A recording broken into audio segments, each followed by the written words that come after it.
Well, welcome to a brand new episode of In Conversation by CM Today magazine. Now, in this episode, we will be shedding light on the flavor of the season. That's the Expo 2020 Dubai. We're just a few days shy from this global event, and that will host up to 192 country pavilions with more than 60 live events a day. And there is no doubt that this is the event to watch out for. And of course, this will have a huge impact on the facilities management industry as well. Now, talking to us about this and more is our guest here today, Mr. Tony Martin, the CEO of Bonian FM.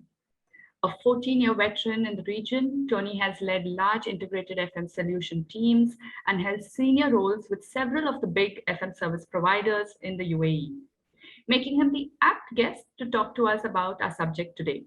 So welcome, Mr. Tony, and thank you for taking time out for us today. Good morning, welcome. Thanks, Mega. Great. So let's start. As I said, Expo 2020 has been the talk of the town for a while now. And there's also been a lot of news about contract wins that are kind of making its rounds. Now, however, I want to know, what does this truly mean, the event, for upcoming players in the market? Okay, initially, it's a great opportunity for the up-and-coming players to build the foundation for the future, for future contracts. If they can show their services and what they're all about at the Expo, I'm sure it would be taken notice of by other service providers and also other clients. So they're building evidence within their services. They are showing what they can do, how they deliver services, how adaptable they are, how flexible they are on a worldwide global event, which many of them won't be used to due to maybe the large crowds and the fact that it's an actual live event. Very high prestigious and quite a lot of high prestigious VVIP guests, etc. Right.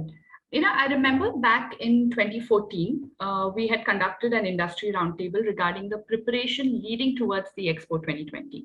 And one of the key takeaways from it was that there was a strong need for standardization and adherence to best practices in the FM sector in order to see a kind of a successful exposition. Now, 7 years down the line, do you believe that the industry as a whole has kind of reached there? No, not as a whole, it hasn't. A lot of the FM companies individually have taken forward facilities management processes, standardization and adherence to the guidelines and regulations. As a whole, it's yet to happen. We've been discussing this. I've been here 14 years and they've been discussing it the entire time I've been here about how we have to standardize the industry, how we have to do this, how we have to do that. Mm-hmm. It still hasn't happened. Right. But what do you think should be the way forward then, to ensure that we overcome this barrier?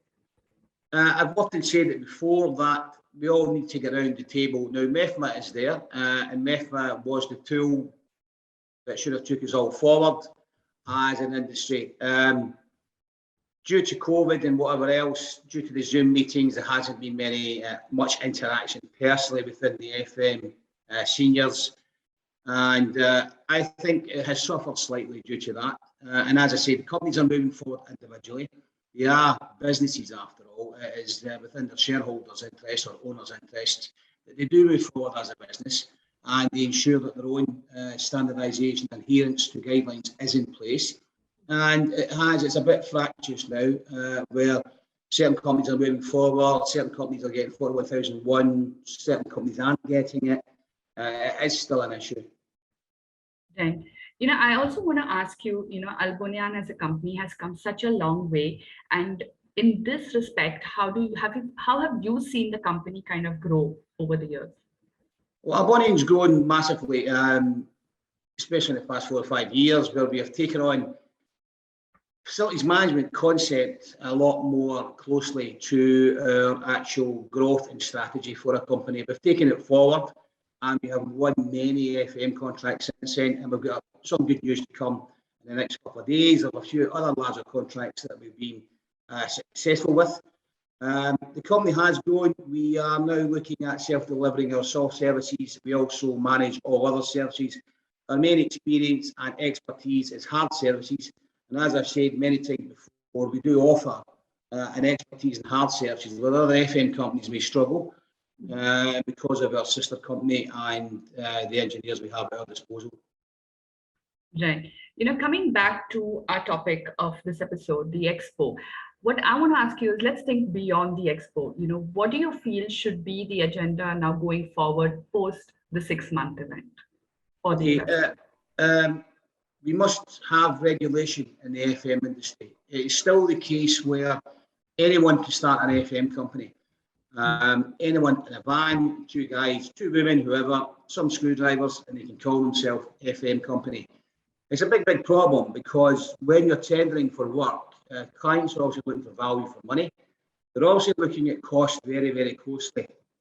When tenders are evaluated, sometimes you're not given the opportunity to go along and discuss the cost, what it will deliver, and why is that cost. Whereas other companies could be beating your cost by 30 or 40%, which is unfair on the companies like our Bonian, who do follow the guidelines, who do strictly adhere to the professional way of delivering FM. So I would say we have to regulate the FM companies by the government. It was discussed 3, 4, 5 years back by MEFMA. There's going to be a star rating system, 5, 4, 3, 2, 1, or gold, silver, bronze, but it never seems to have taken off. Right. I think that's something that we should explore, but unfortunately, we are out of time. And on that note, we have to end this episode, but definitely we'll take this conversation for a next episode soon. Excellent. Thank you very so much, Mr. Tori, for taking time out for us. And for all of you watching us, if you do like this video, well, you know the drill. Give us a thumbs up and leave your comments in the section below. And do share this with your network and subscribe to our channel. Until next time, this is Megha Anthony signing off.